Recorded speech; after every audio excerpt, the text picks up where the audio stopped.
시사의 스위치를 켜다 따뜻한 시사 시사온 시간입니다. 오늘도 한동대학교 주재원 교수와 함께합니다. 어서 네, 오세요. 안녕하세요. 네, 이제 진짜 곧 겨울이 올 것처럼 날씨가 추운데 한 해를 마무리하는 시점이 점점 다가오는 것 네, 같습니다. 벌써 10월도 중순이 지나서 이러다가 정말 나이가 금방 먹겠다라는 한숨이 생각이 많이 듭니다. 한숨에서 뭔가 진심이 느껴지는 것 네. 같은데요. 오늘은 우리나라 전체가 들썩이고 있는 한강 작가의 노벨 문학상과 관련된 주제를 가져오셨네요. 네, 2주 전에 이제 한강 작가의 노벨 문학상 소식이 정말 온 나라를 축제 분위기로 만들었지 않아요? 네. 아직도 그 여파가 이어지는 것 같고요. 음, 사실 김대중 전 대통령의 노벨 평화상 수상 이후에 한국인으로서 이제 노벨상 수상자가 나올 수 있을까 음. 하는 기대감, 또 매년 이맘때쯤이면은 이제 많이 했었는데, 저는 좀 개인적으로는 노벨상 수상자가 나오더라도 좀 네. 다른 분야에서 나오지 않을까 음, 싶었거든요. 오히려 뭐 과학이나 네. 의학이나 이런 좀 첨단 분야에서 한국인들이 좀 두각을 나타낼 가능성이 높고, 문학은 우리가 뭐 매년 또 이제 여러 이 작가들의 이름이 이렇게 거론되긴 했습니다만은, 네. 현실적으로 또 이제 이 번역의 한계가 아, 있으니까 네. 아무래도 좀 오래 걸리지 않을까 이런 음, 생각을 했었는데, 정말 서프라이즈하게 한강 작가가 노벨 문학상을 당당히 수상하는 쾌거를 이룬 거죠. 그래서 네. 일각에서는 우리나라의 두 번째 한강의 음, 기적이다라고 평가하기도 하더라고요. 네. 정말 이 한각의 기적이다라는 말이 어울릴 만큼 놀라운 소식이었는데 정말 한국인으로서 자부심이 음, 느껴지는 그런 뜻깊은 순간이었습니다.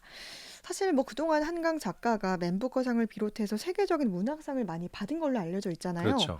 그런데 이번에 이 노벨 문학상만큼 좀 뉴스에도 크게 소개된 적은 없었던 것 같은데 그만큼 이 노벨 문학상이 좀 세계적인 권위를 자랑하는 게 아닌가 이런 생각이 들어요. 그렇습니다. 이제 노벨상은 오랜 역사, 그리고 엄격한 선정 과정, 그리고 수상자의 세계적인 영향력 등으로 음, 인해서 세계에서 가장 오래되고 권위 있는 상 중에 하나로 여전히 간주되고 있고요. 네. 역사적으로 봤을 때 노벨상 수상자들의 업적은 개인의 영예가 아닌 인류 전체의 위대한 성취로 간주되어 왔었습니다. 네. 그만큼 노벨상 위원회가 전 세계 위대한 인물들 중에서도 엄선하고 또 엄선해서 수상자를 선정한다는 건데요. 1921년 노벨 물리학상을 받았던 아인슈타인이나 1903년 노벨 물리학상과 1911년 노벨 화학상을 받았던 이 마리 큐리 같은 과학자들은 이 과학과 기술의 방향을 완전히 음, 바꾸어 놓았고, 이후에 이제 인류의 문명을 바꾸어 놓은 사람들이다라고 네. 평가를 받거든요. 이러한 노벨상의 권위는 특히 엄격한 선정 과정을 통해서도 유지가 됩니다. 네. 이번에도 일각에서 한강 작가의 노벨문학상 수상을 폄훼하려는 사람들이 노벨상 심사위원회의 자격에 의문을 표하는 글들을 SNS에 올리기도 하고, 네. 심지어 스웨덴 외교부 공관 앞에서 노벨문학상을 취소하라는 집회를 또 음, 열었더라고요. 네. 이런 것들이 좀 같은 국민으로서 눈살을 좀 음, 찌푸리게 하는데요. 노벨상 심사위원회는 해당 분야에 있어서 전 세계 최고의 전문가들을 국가, 인종, 성별 등이 구애받지 않고 추천받아서 오랜 시간 동안 심사를 하는 것으로 굉장히 잘 알려져 있습니다. 네. 따라서 노벨 문학상에 대한 폄훼는 이 노벨상 시상 시스템의 엄격성에 대한 무지에서 음, 비롯된 것이라고 할 수가 있겠죠. 네. 그런 엄격한 심사 과정이 유지돼 왔기 때문에 이 100년이 넘는 시간 동안 전 세계 최고의 상이다. 이런 명성을 유지해 온 게 아닌가 싶은데 그러면 이 노벨상은 언제 어떤 계기로 출발을 했나요? 노벨상은 이제 뭐 잘 알려진 바와 같이 이 스웨덴의 화학자이자 엔지니어 또 발명가이기도 했던 이 알프레드 노벨로부터 시작이 됐습니다. 네.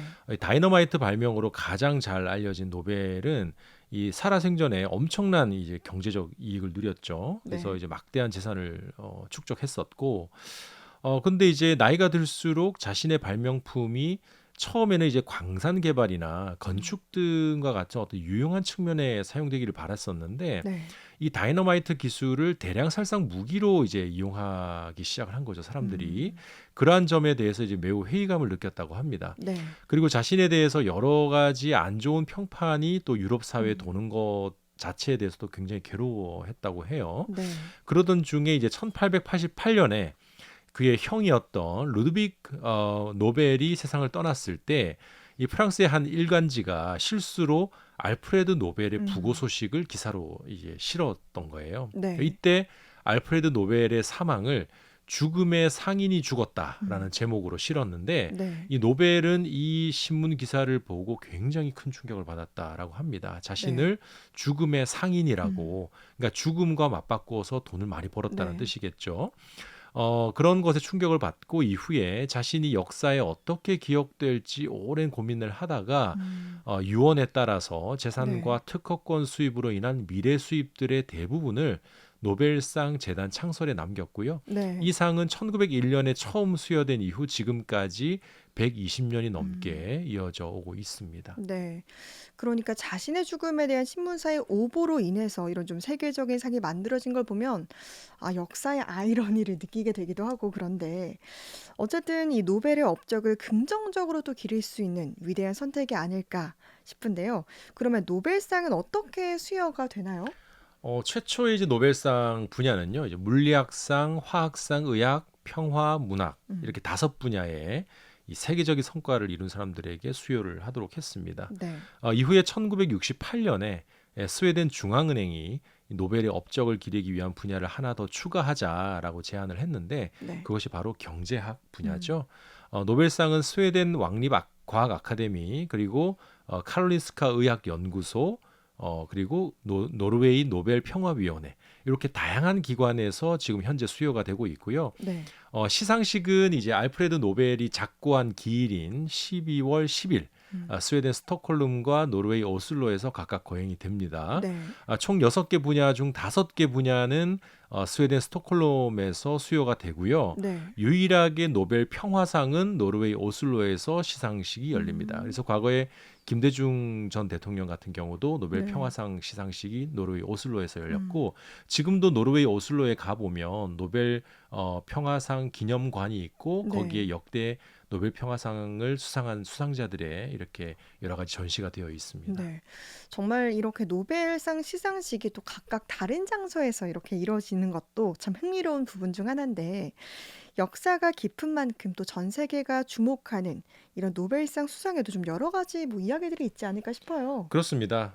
이를테면 우리가 잘 아는 이 인도의 비폭력, 비협력이라는 이 평화적 저항 운동을 통해서 네. 영국으로부터 독립을 얻어낸 인도의 마하트마 간디 음. 같은 사람은 이 노벨 평화상 1순위 후보에 여러 차례 올라갔었거든요. 네. 근데 그럼에도 불구하고 결국에는 노벨상을 수상하지 못했습니다. 네. 그리고 프랑스의 실존주의 문학의 대가로 손꼽히는 이 장폴 사르트르 같은 문학가는요. 이 1964년 노벨 문학상 수상자로 선정이 됐어요. 네. 근데 수상 소식을 듣고 작가는 사회 제도에 종속되면 안 음. 된다라는 말과 함께 노벨상을 거부했습니다. 네. 그것으로 오히려 더 음. 유명해져서 네. 오늘날까지도 또 추앙받는 작가로 남아 있고요. 네. 버마의 인권 운동가로 알려진 아웅산 수치 여사의 경우에는 1991년 가택 연금 상태에서 노벨 평화상을 수상해서 또 세계적인 관심을 받기도 했죠. 네. 이렇게 정말 다양한 노벨상과 관련된 이야기들이 있는데 특히 이번에는 우리나라 한강 작가가 노벨 문학상을 받았잖아요. 그렇죠. 그러다 보니까 자연스럽게 이 노벨 문학상에 좀 더 관심이 가게 되는데 노벨 문학상은 그러면 어떤 사람들에게 수여가 되고 또 역대 수상자들은 좀 어떤 사람들이었을까요? 노벨 문학상이요. 이제 단순히 한두 편의 특출난 작품을 쓴다고 해서 받을 수 있는 상은 아닙니다. 네.